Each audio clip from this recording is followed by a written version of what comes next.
En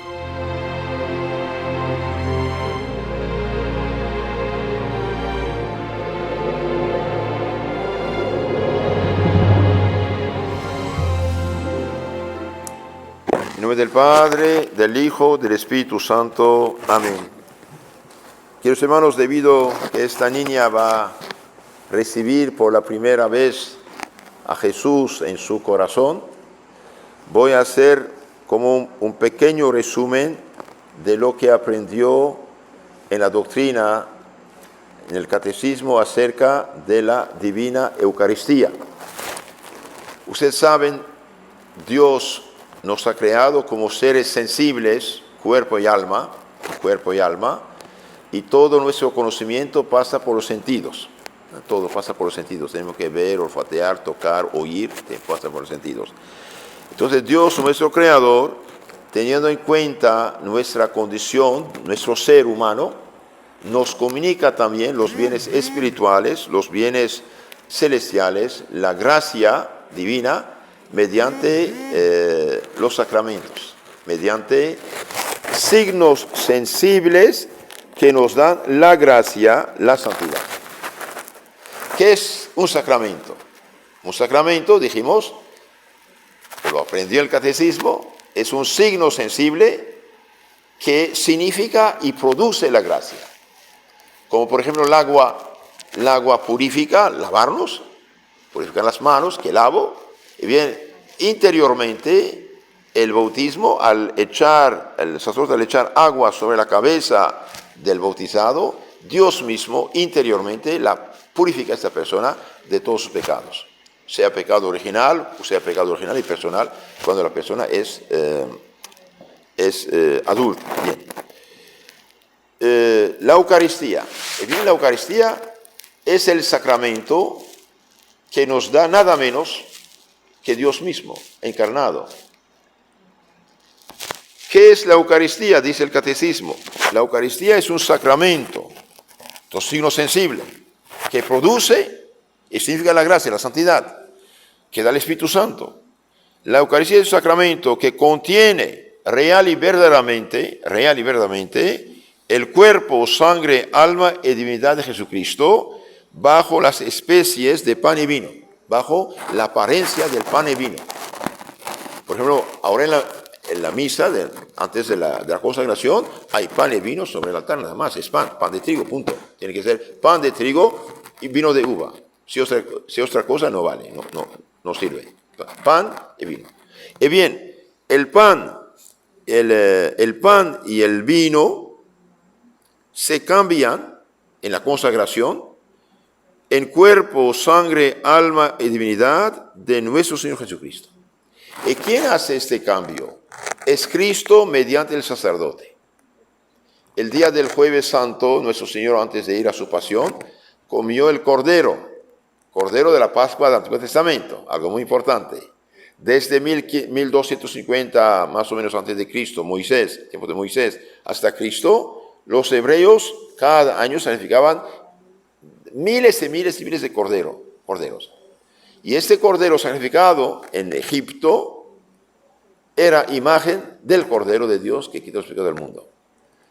Como el faraón no dejaba a los judíos salirse, entonces la última vez Dios dijo, voy a dar un golpe fuerte. Pidió a Moisés que cada familia o dos familias pobres tuvieran un cabrito, un cordero, y que untaran los dinteles de sus puertas con la sangre del cordero. Y donde había esa sangre, el ángel perseguidor, exterminador, no entró y no mató los primogénitos. Pero donde no había sangre, entró y mató. Entonces, este cordero sacrificado, cuya sangre había protegido a los hebreos, era símbolo, imagen del Cordero de Dios, Jesucristo, que quita los pecados del mundo.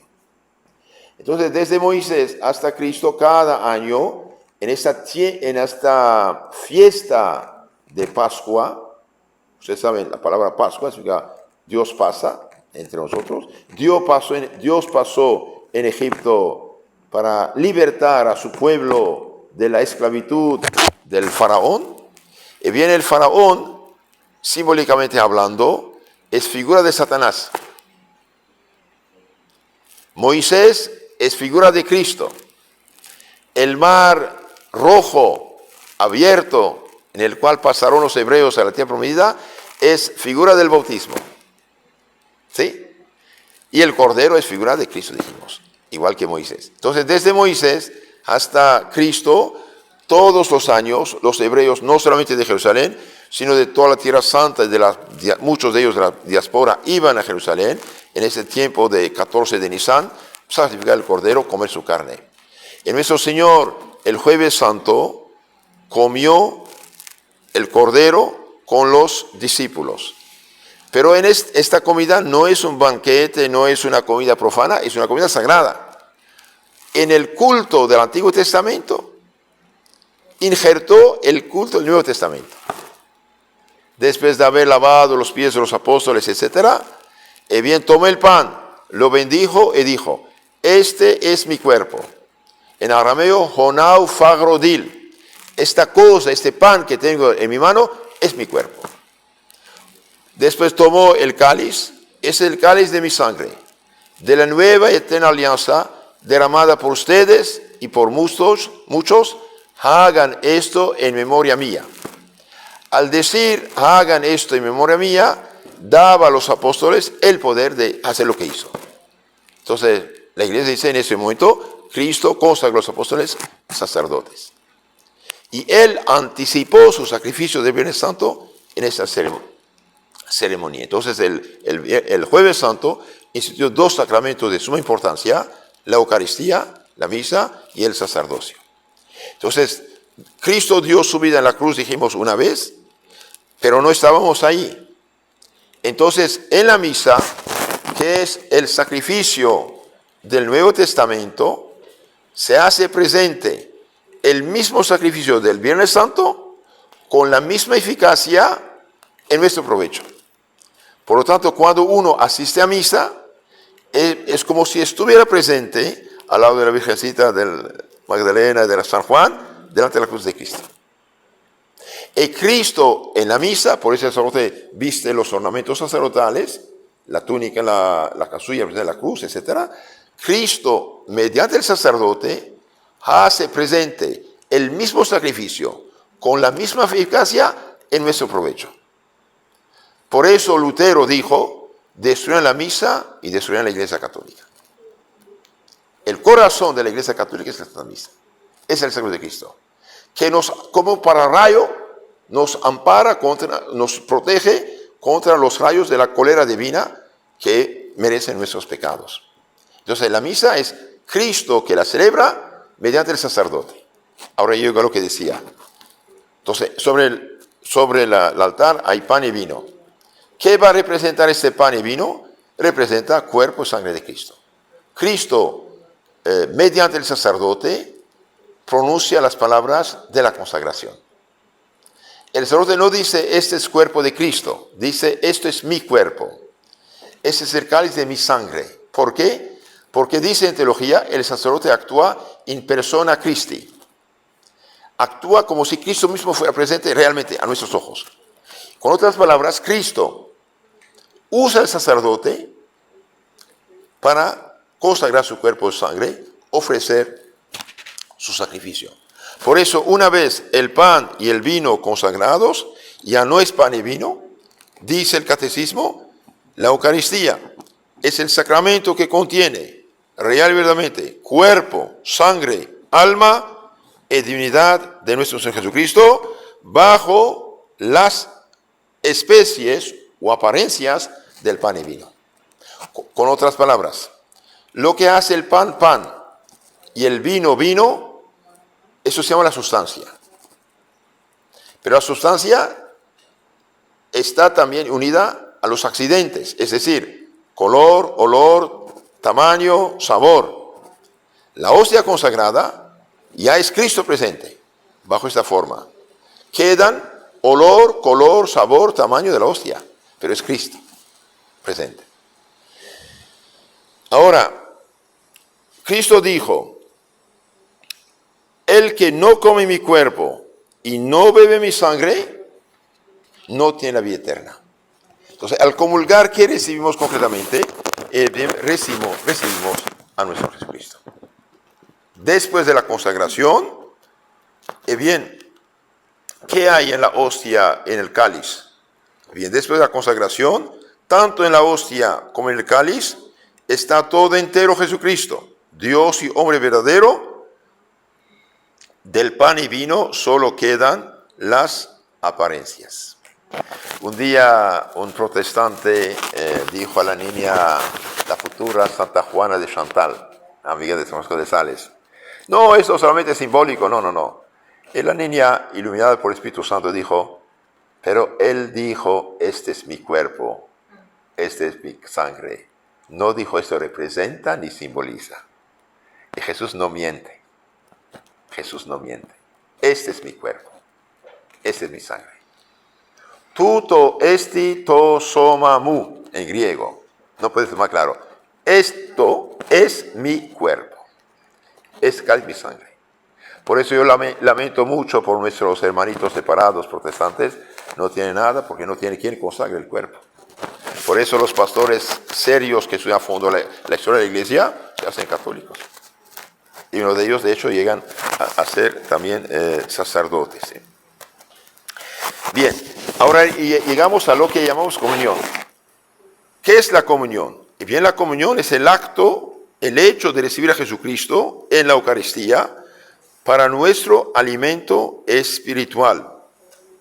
Nuestro Señor dijo, mi carne es verdadera comida y mi sangre verdadera de bebida. El que come mi cuerpo y bebe mi sangre tiene la vida eterna. Bendito sea Dios. Otra pregunta. ¿Qué se requiere para comulgar dignamente? Con provecho, con santificación y no con condenación. Y bien, para comulgar dignamente se requiere hallarse en estado de gracia. Es decir, no tener ningún pecado mortal sobre la conciencia no confesado. ¿Sí? Comulgar en estado de gracia. Saber lo que va uno a recibir, distinguir el pan eucarístico del pan profano, y tener buena intención de uno comulga para santificarse, no para que la gente lo vean. Y también tener el ayuno eucarístico. ¿Qué sucede? ¿Qué pasa con la persona bautizada que comulga en pecado mortal?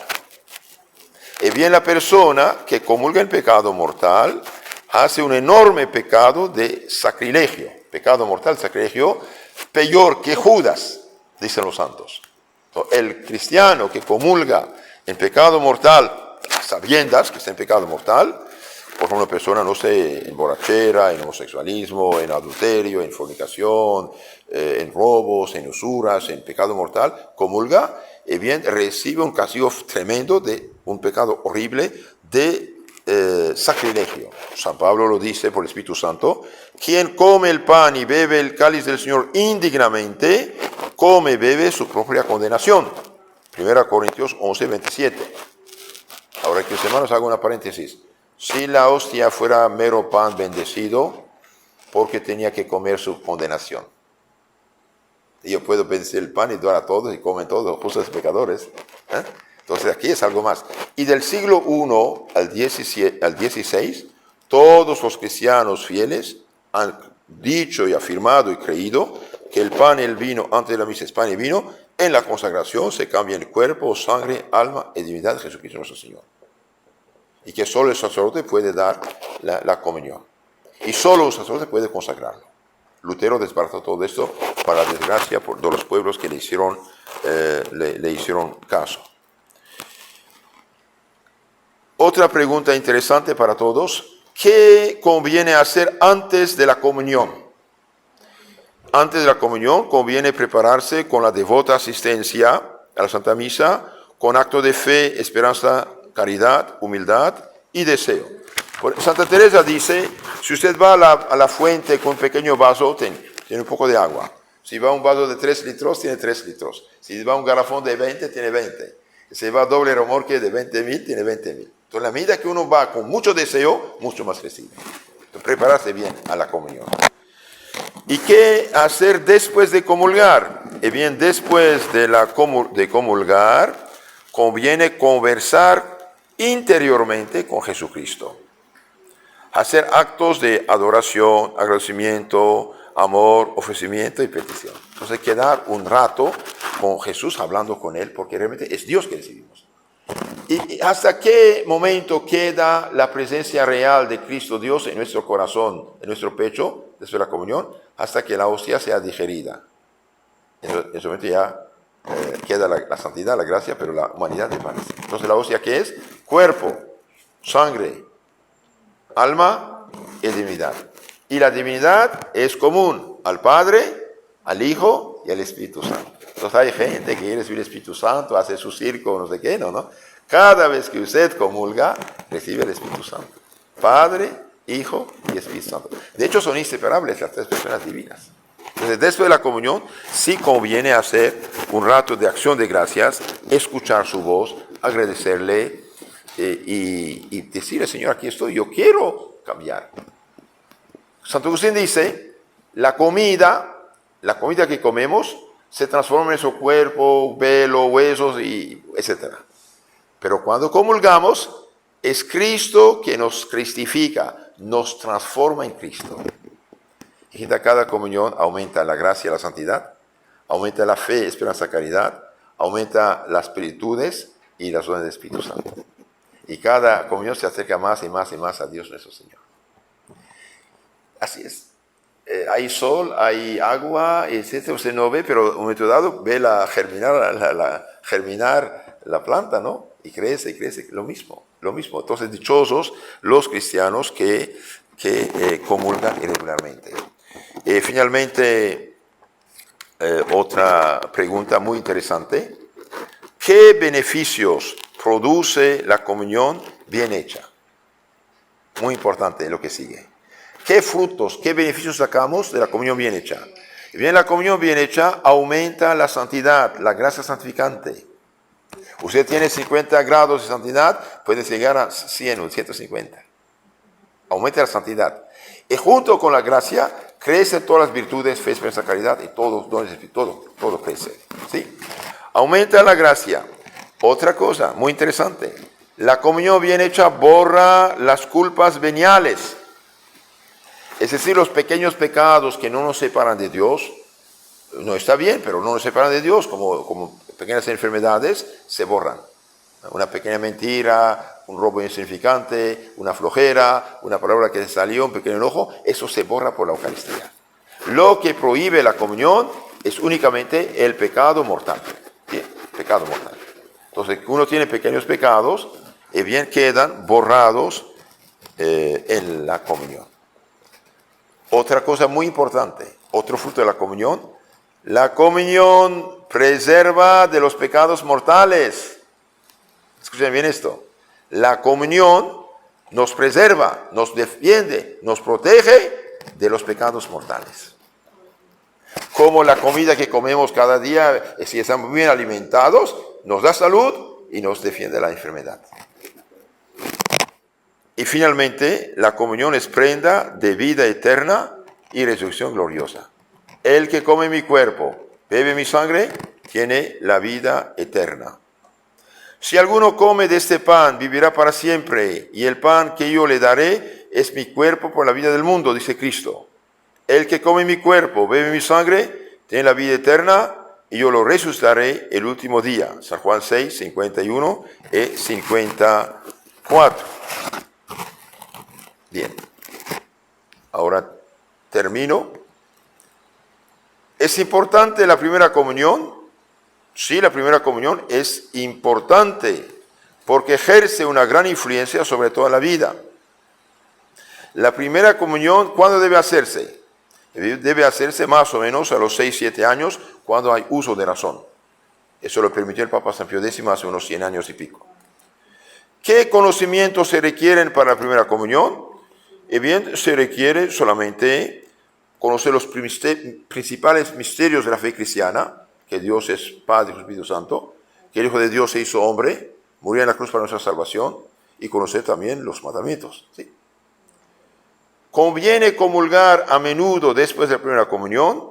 Sí, después de la primera comunión conviene acercarse con frecuencia a la Sagrada Mesa y aún cada día si es posible. Entonces, no es que Ya hice mi primera comunión, adiós y chao, en 20 años nos vemos. Es como no comer nada. Tienes que comer cada día. Todos comemos al menos 1 o 2 veces al día, ¿no? Hasta más. Y finalmente, el día de la primera comunión conviene hacer la renovación solemne de las promesas del bautismo. Sí. Esto quería decirles, y no olviden los frutos de la comunión. La comunión aumenta la gracia santificante, borra los pecados veniales, preserva de los mortales y es prenda de vida eterna y de resurrección gloriosa. Todos los santos han comulgado y tenían grande sed de la comunión. Ahora nuestro Señor hizo otro milagro en nuestro favor. No solamente se comunica como alimento espiritual, pero también queda como huésped consolador nuestro en el Santísimo Sacramento. Por eso dichosos los que hacen la visita del Santísimo Sacramento y hacen adoración. Había un campesino en Ars de Francia que después del campo iba a quedar largo rato delante del Santísimo. Y el Santo Curaderas le preguntó, ¿qué haces? Dice, yo le hablo, él me habla. Y yo le aviso, Queridos hermanos, hay decenas, si no centenares de milagros eucarísticos. Hostias milagrosas. Hostias milagrosas. Nuestro Señor también nos ayuda. ¿Qué más quería decirles? Bien, en la medida que la gente no comulga y no se confiesa, está invadida por los vicios, especialmente los vicios impuros. La Eucaristía nos preserva especialmente de la sensualidad y de los vicios impuros, al aplicarnos los frutos de la pasión de Cristo, que han vencido al demonio. Entonces, dichosos 1000 veces los que tienen sed y hambre de la Eucaristía, dichosos los que honran a nuestro Señor, y dichosos los que preparan a sus hijos cuanto antes a recibir el cuerpo de Cristo. Porque un niño de los 6-7 años a los 13-14 que comulga, se confiesa, va a afrontar más fácilmente la pubertad y sus vicios. Entonces, la Eucaristía es el sacramento que contiene cuerpo, sangre, alma y divinidad de nuestro Jesucristo bajo la apariencia del pan y del vino. Antes de la misa es pan y vino, en la consagración Jesús mismo, mediante el sacerdote, lo cambia en su cuerpo, sangre, alma y divinidad. Lo recibimos para recibir los frutos de su salvación como prenda de resurrección gloriosa, de vida eterna y también de preservarnos del pecado y mantenernos en vida. Entonces, dichosos los que tienen sed y hambre de esta medicina divina. En nombre del Padre, del Hijo, del Espíritu Santo.